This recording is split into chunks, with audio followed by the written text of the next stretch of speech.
Hello, I'm Kats, and welcome to today's video. So we've come to the first of 3 summoning events for the Fallen Silverheart Fusion, and it is the first summon rush. So let's dive right in and talk about my approach going into this particular instance. I did summarize my strategy in my Fusion Plan video, which you can check out in the card up above if you want to see it there. But in short, I am trying to go for all 130 of the fragments to use the extra 30 towards High Mother Maud in the long term, meaning that I basically have to max out every single event, including all of the summoning ones.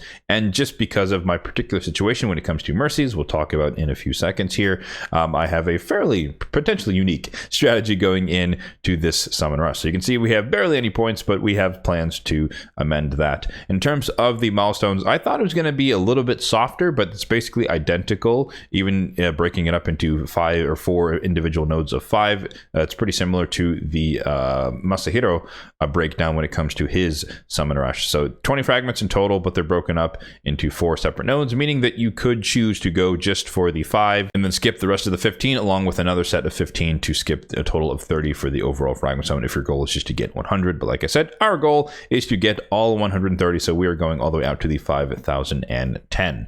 So, majority of this will be done with mystery shards. I have not done that yet. I'm waiting until after this video, just in case I pull something, but more importantly, just because I need to gain some food that I will then use for champion training, etc. But I digress. But alongside that, I just planned to pull 100 ancients just because it is strategic in this particular instance. Potentially strategic, I should say, because we don't really know exactly what's coming up. But anyways, let's dive in to mystery, or to mercy rather, and talk a little bit more about why I'm approaching it in this particular way. So as you can see here, we are in mercy for sacred shard. So I don't really want to bust my mercy, especially for a relatively speaking underwhelming progressive chance events. I would have been convinced if it was one of my top 5 or something up for grabs, and I would have potentially risked it, but I don't want to bust sacred mercy. And then by comparison, you can see ancient mercy, we're very far away from a legendary as far as guaranteeing one from mercy, and there's no 2x going on right now, so the odds are relatively low that we get a legendary. There's always a chance, of course, but the odds are relatively low.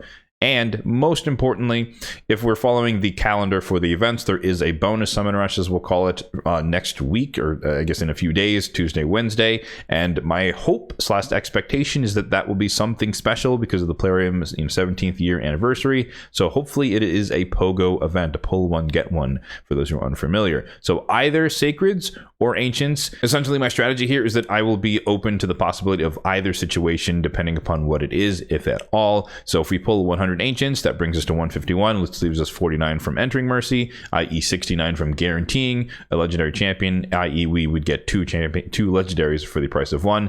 And identically, if they did a sacred POGO instead, we're still in mercy anyways, and so we'd be able to go for that as well. So essentially just trying to set myself up for a POGO event for both types of shards if that comes to pass next week. Now again, that's not guaranteed, but that is my hope, and that is kind of what I'm planning for. But of course, like I said, there's always a chance that we could get a legendary from the 100 ancients, and that kind of ruins that plan, at least when it comes to ancient POGOs, which we haven't had for a good while, which is another reason why I'm kind of suspicious of that being a possibility. Popping into the portal, let's take a look at the overall shard count, my count at the moment. We have 624 on the ancients. Another reason why I kind of wanted to rip through some of my ancients, I have a lot more than I need at the moment, and there just haven't really been that many events to pull them outside of 2x ancients, and you don't really need to go all in on 2x ancients just because it's a lot weaker than it used to be in the past. But I digress. 186 on the voids, 32 on the primals, or maybe 33 on the primals, and then 56 on the sacreds, none of which we're diving into today, again focusing in on the ancient shards. In terms of the progressive chance, I just kind of picked from, I have most of these champions. They were, well actually, yeah, 3 of them were previous fusions. One of them I got from a summon pool, and then one of them, POGOs, I think, is just not that enticing to me. So I picked Newt. Wouldn't mind getting a second one, but again, our goal here really is to not get a legendary at all, ideally, again, assuming that there is an ancient and or a sacred POGO coming up next week. For the epics, I don't really care. I don't use any of these 3, so it doesn't really matter. I just put one in there for the sake of the slot. So yeah, without further ado, let's get right into the pulls. We've got just enough space. We've got plenty of cash, and let's get into the 100 ancient pulls. We're starting off at 624, so we need to stop at 524. So like I said earlier, there is no 2x going on right now, so we're probably not even going to see that many epics, which is a-okay. And of course, You know, it's not a champion chase, so we're not going to see a ton of points in general, because there's what's 20 points per ancient shard, which is pretty abysmal. But again, we're doing this from a strategic standpoint. Missionary, terrible epic. Not much to say about him, and yeah, we're going to see a ton of rares, maybe a couple of epics here and there. There's our Trumbor, so the progressive chance did work. Wow, 3 epics on a non-2x 10 pop is kind of crazy. But Deacon is great. Decreased defense, AoE, leech on the A1 extra turns, really solid champion. And Offers the Tusk is still my primary, was it Skinwalkers? Yeah, Skinwalkers Reviver with the Revive 2 and the increased attack, increased crit rate on his other ability. Decent champion. But not necessarily the best champion for the job, but he is a champion for the job. And that is all that matters at the end of the day. All blues, to be expected. That's our third 10 pop. This is 10 pop number 4. And yeah, again, if we do happen to get a legendary, I guess I should have mentioned it. You know, Newt, obviously from the progressive chance, but the odds of that are ridiculously small. Another dud there on the 10 pop. But Undead Horde Dupe is still top of my list, because then it would unlock a +2 empowered Rotos, my first ever legendary empowerment on my entire account in 5+ years. Sinesha, decent champion, kind of good in a stun set, but kind of you know, only really powerful maybe in a stun set, but also like a blender comp if you want to run old school. Tomoe, not that great of an epic, unfortunately. I believe that was 60 down. Again, we're pulling to 524, so we got 4 more 10 pops to go. Let's keep it going here. So far, so good. I mean, obviously anything can happen, but this is a rare instance where we actually don't want a legendary. We're looking for a bunch of blues and a bunch of purples in this case. Missionary, again, not much to say there. Lady Booby Bell, decent champion who can solo Bommel in the right build with her passive that helps her survive the Dread Bombs. 3 more 10 pops to go. There's Aishma, another one of the progressive chance champions, even though we didn't pick her. Galapo, the Recluse, cool reviver for the Lizardmen. Granted, you know, I feel like he's kind of on a similar level to Broadmaw, who you get for free. So I never had a reason to build him, but I think for a lot of people, he could be a decent reviver, especially if you only have Broadmaw and you don't have access to Pythion, a former fusion. This should be the last 10 pop, or maybe the second to last 10 pop. There's another Trumbor. Don't really care about him. And no, 2 more 10 pops. Miscounting. That's crazy. But yeah, so last 2 10 pops here, all blues looking like so far so good. Yep. And then the final 10 pop here, of course, like I showed in the summon rush itself, we're not going to be that far in terms of points, but the rest of it will be done in terms of mysteries. So as long as we don't get a legendary, perfect. There we go.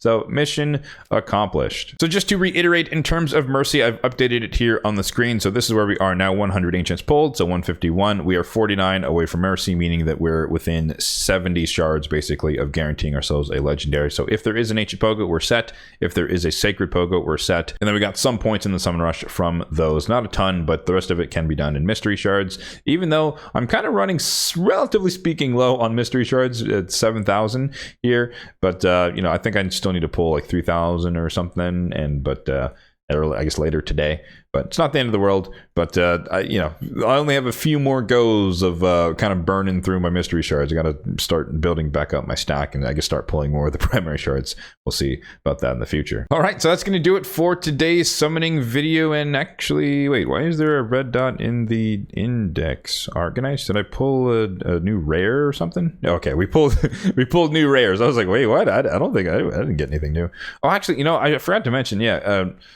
I want to say Galatea, however you'd say her. I've seen some good content on her in terms of her damage prowess, so I would like to get her long term for like Argonite's faction wars and whatnot. She seems like a pretty solid DPS for those of us who are probably never, and at least not in the near term, going to get you know, one of the void legendaries that are kind of DPS powerhouses. But yeah, it should be cool to get eventually, but obviously we didn't get her today. But yeah, in terms of the summon rush, we got 2,000 points and some change, so we're basically at the 5 in terms of that, and then the rest of it will be done with the mystery shards as we described. Be sure to let me know in the comment section down below what your plan is for this fusion, assuming you're going for it, and if you are, what is your plan relative to all of the summoning events? Are you just kind of min-maxing the first summon rush, or are you going or skipping, or I guess which of these summoning events are you skipping is the easier way to ask that question. Let me know in the comment section down below. As always, if you did enjoy this video, then be sure to hit that like button down below. Really does help out the channel, and feel free to hit the subscribe button down below as well, if and only if you're enjoying the content overall on this channel for more content just like this one in the future.